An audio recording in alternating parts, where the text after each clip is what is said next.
My name is Megan Aitken. I am a mother of 4 busy, active children.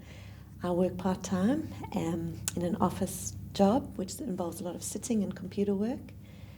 I also have an olive grove, 2,000 olive trees, 3 beehives, a few other products garlic that we grow. I'm really involved in the farm. It's very active. So my backstory begins years ago, probably in my teens. My back would go out, I'd rest for a few days, it would go back in, I'd see a physio, it would go back in. Wouldn't really stop me very much. As I got older, it got a little bit worse.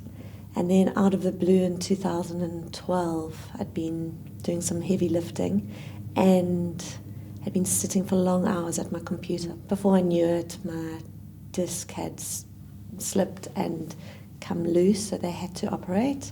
Recovered really well from that, did everything they told me to do, bounced back. In 2014, my back had been sore for a while, but I'd been really busy. I'd worked on my beehives that weekend and I'd lifted heavy trays of honey and my back went, but it just didn't go back in again. And then I was back having the same operation the next year, 2015. I've had 3 of the same surgeries, L4, L5 discectomies. The third time I had the op, I just found my recovery wasn't the same. My pain would flare up. The first time around I'd gone from 0 to 10 to 20 and the pain had built up. But it was almost like my body knew what to do, and I'd go from 0 to 100 within a few minutes and I'd be in this excruciating pain from my GP. His solution was just to give me drugs, which when you are so sore and you are trying to manage your life and keep going and still be the super mom you want to be, you will take anything. And he would say, take this, and I would take it. Once I came off the medicines, I felt a lot better. And then I thought I could address the pain, but I didn't really know how to do it because I was doing Pilates, I was trying to move. They kept saying move, move, move, but I didn't really know what that meant. Like, how can I move when I'm so sore? So every time I pushed myself a little bit, I'd rest, and then my back would be sore.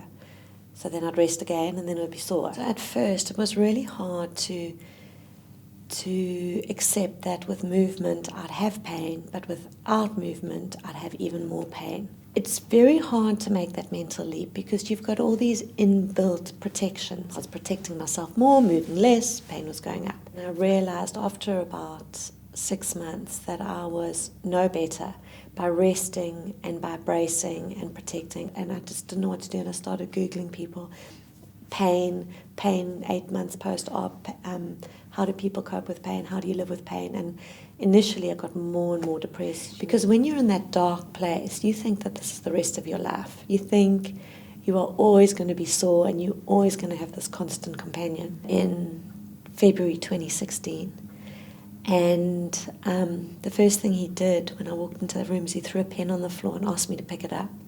And I thought, I'm going to cry because he doesn't realize that I can't pick up that pen. I walked out of his office an hour later and I sat in my car and I cried for 20 minutes because for the first time I thought, I've got this, I can do this, I am actually healing. So I've seen him now for 6 months. If I have a bad day, which we all do, even people without back issues have a bad day where their back's stiff or sore, I've learned to do meditation. There are many resources out there, like the Smiling Minds app, where you can just do a 3-minute meditation or a half-an-hour meditation and really focus on pain and dissolving pain. It's really important when you heal to have a good team around you, and that starts off with your family.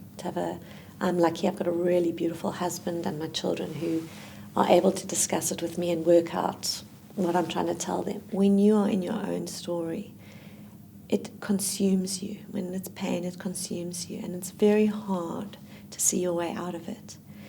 But nobody is going to solve your back issues or your pain issues except yourself. No doctor, no drug. You have to do it. And you have to be stubborn, and you have to be resilient, and every time you push it away and it comes back, you've got to go, great, another opportunity to get it done. You've also got to surround yourself with a team of people you really trust. And sometimes you trust the wrong people just through habit or familiarity, and because you really like them, because they're really nice people. But really examine who you've got around you, and don't be afraid to try new things. Think about new things. The way I handle my pain is completely different now to 5 years ago, because the science has progressed so much and we know so little about neuroplasticity, and we've got to embrace it. If you want to get better, you've got to embrace it. Learn, take all the resources you can, and learn, and don't give up.